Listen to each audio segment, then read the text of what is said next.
3D printers. You want a fun little project to create a coaster just with your slicer.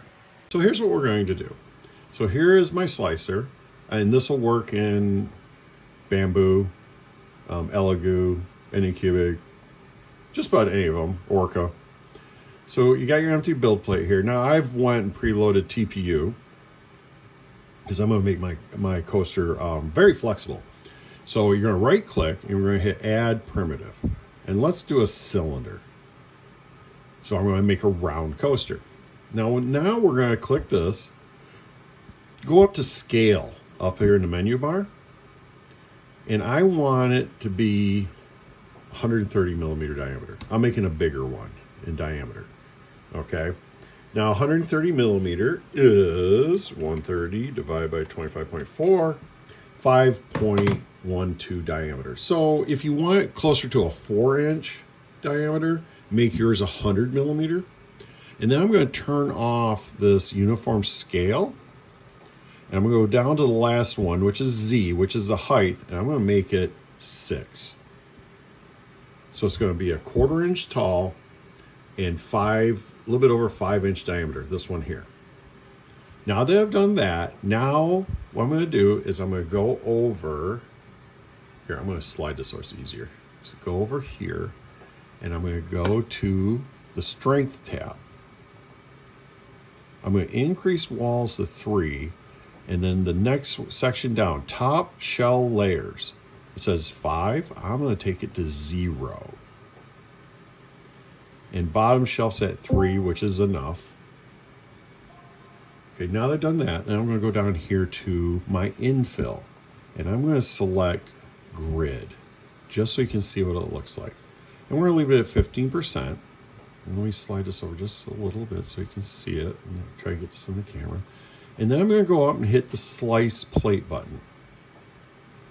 Look at that. So now I have this grid. Now that grid's pretty fine. I want more spaces in my grid. So go back over to my infill and make it 10%. Hit enter and then slice plate again. Well, that's pretty cool. Now if you look in the patterns, there's all sorts of patterns here. What's concentric look like? Ooh, that's kind of cool. What's rectilinear look like? Ooh, it's just a tighter grid. Okay, that's all right. Ooh, cubic. What's cubic look like?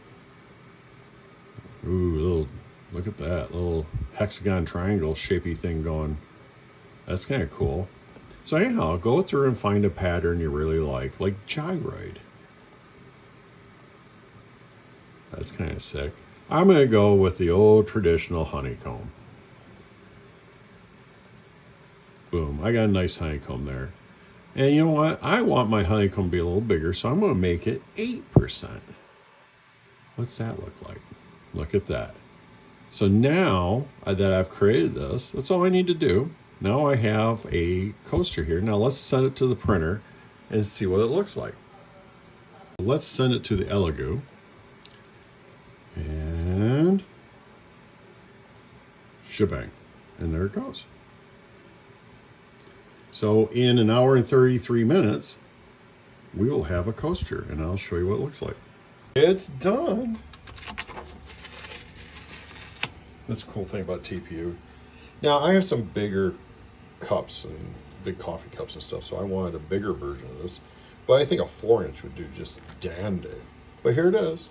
This is out of TPU, and this is a coaster just from using a slicer. Pretty sick, huh? Here's another thought. What if you did this with a 0.6 nozzle or 0.8 nozzle?